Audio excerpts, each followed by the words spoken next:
Kita lanjutkan kembali pembahasan dan analisis ya terkait dengan pergerakan market dan rekomendasi saham pilihan. Di segmen ini bersama dengan Putu Cantika, beliau adalah equity analis dari NH Korindo Sekuritas.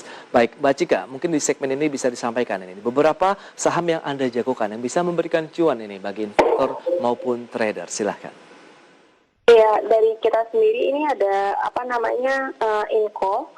Ini Vale Indonesia. Kita rekomendasikan buy dengan resisten di 4.700 dan supportnya di 4.480. Terus saham yang kedua ini ada TPIA. Kita juga rekomendasikan buy dengan TP di 11.275 dan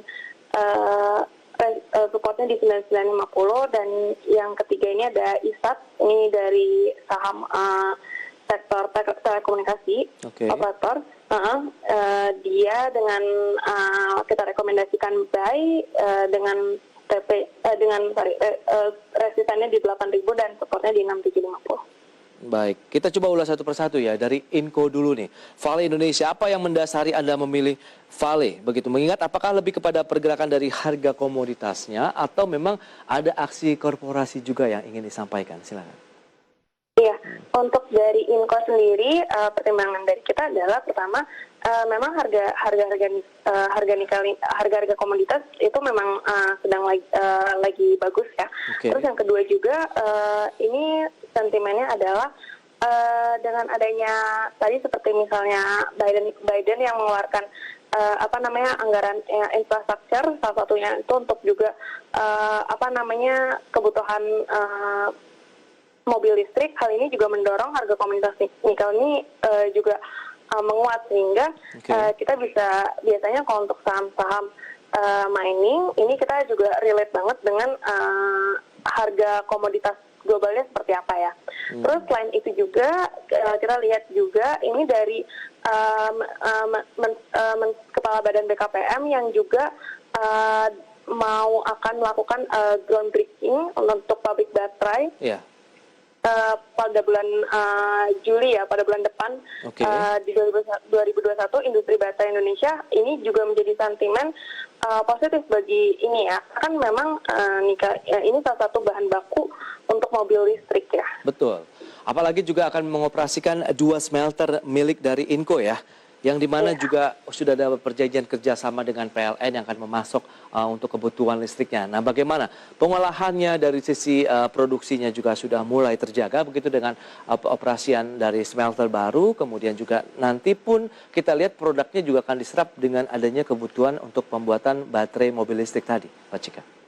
Iya, dengan dia ada smelter baru ini, otomatis produksinya juga akan bertambah. Dan kita lihat juga ini tepat sekali strateginya karena memang demand baik dari sisi di ekspornya untuk kebutuhan di luar dan juga kebutuhan dalam negeri juga memang cukup kuat. Jadi ini diharapkan ini juga menjadi key driver untuk pendapatan Inco ke depannya. Oke, kita lihat hari ini sedang tertekan ya, meskipun tadi berada di zona positif, sekarang minus 0,88% di 4.500. Anda lihat tadi katakan 4.480 ini ada support. Apakah kita bisa cicil beli sampai menuju supportnya di 4.480 tadi untuk Inco?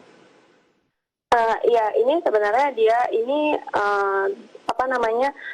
masih cukup bagus. Ini kita bisa tetap kalau bisa buy on weakness, kita harapkan untuk buy on weakness di supportnya di 4.480.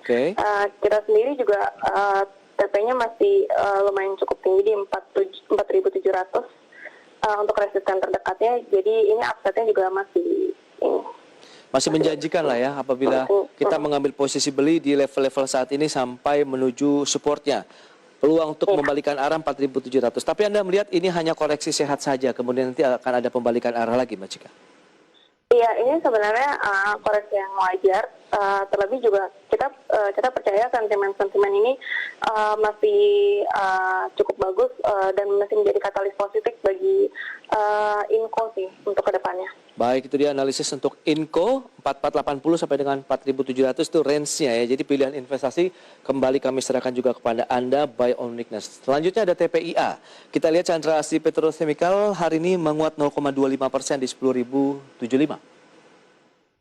Iya, untuk dari TPIA sendiri ini sebenarnya posisinya udah juga kita lihat trennya itu udah uptrend ya. Oke. Nah, kalau untuk dari sisi fundamentalnya juga latest resultnya ini cukup baik.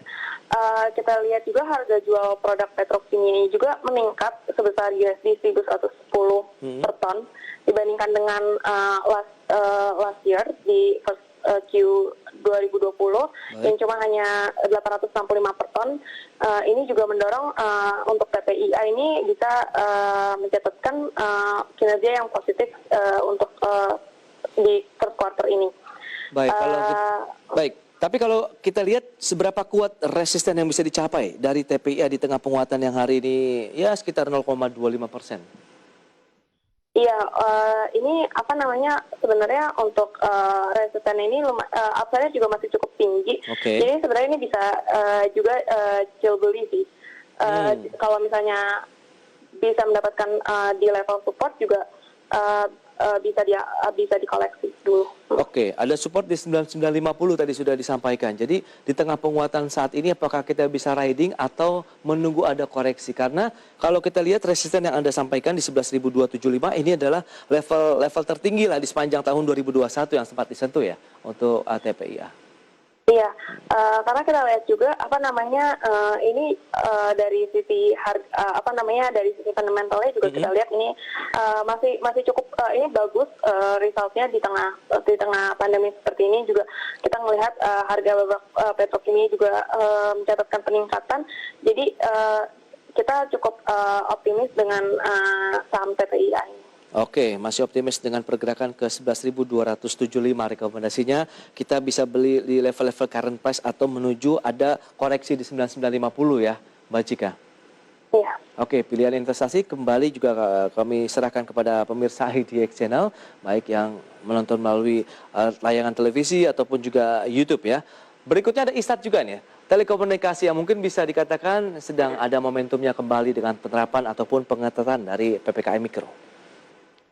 Ya, untuk dari ISAT sendiri ini kita melihat juga salah satu emiten sektor telekomunikasi yang berhasil juga mencatatkan pertumbuhan juga ya di first quarter. Sebenarnya untuk mayoritas saham sektor telekomunikasi ini sangat diuntungkan sekali dengan adanya pandemi seperti ini karena kan memang kebutuhannya memang cukup tinggi ya. Baik. Kita lihat juga dari rata-rata per pelanggannya juga meningkat 11%.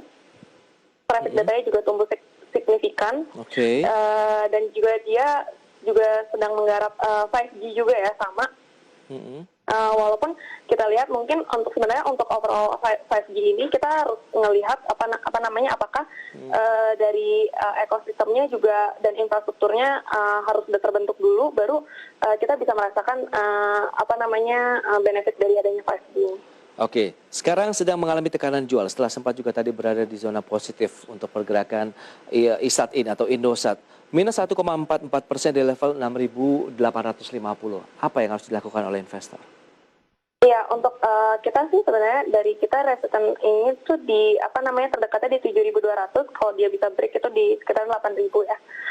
Untuk dari supportnya sendiri ini kita masih di 6.750. Sebenarnya kita juga bisa yakini karena memang pergerakannya masih cukup oke, ini bisa kita buy juga. Oke, bisa buy on weakness on weakness begitu dengan pelemahan hari ini kita lihat untuk ISAT. Iya, karena ini juga memang sudah mengalami koreksi ya. Oke. Ya ini bisa untuk di buy on weakness juga. Baik, buy on weakness untuk pergerakan dari Indosat Tbk ya. Peluangnya ada ke 8.000 ataupun terdekatnya di 7.200 dulu. Begitu ya, Mbak Cika? Iya, benar-benar. Baik, untuk pergerakan secara umum ini lebih kepada untuk investasi jangka pendek atau bisa menengah panjang sebenarnya dari ketiga rekomendasi saham Anda?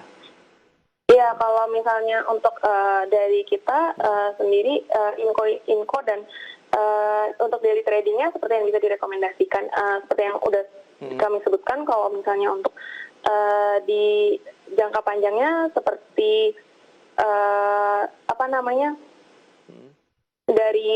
dari kita sendiri beberapa yang fundamentalnya masih bagus seperti Inco dan ISAT ini bisa untuk jangka panjang juga.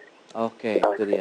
Berarti bisa untuk panjang ya, Inco maupun ISAT sendiri. Baik, Mbak Cika, terima kasih banyak atas waktu dan juga analisis yang sudah diberikan. Tentu ini bermanfaat bagi para investor maupun traders ya dalam menyikapi beberapa saham yang sudah kita ulas maupun rekomendasi saham pilihan yang sudah Anda berikan juga kepada pemirsa ID External. Mbak Cika, terima kasih banyak. Selamat melanjutkan aktivitas Anda kembali dan stay healthy, Mbak Cika. Terima kasih, Ya. Mas.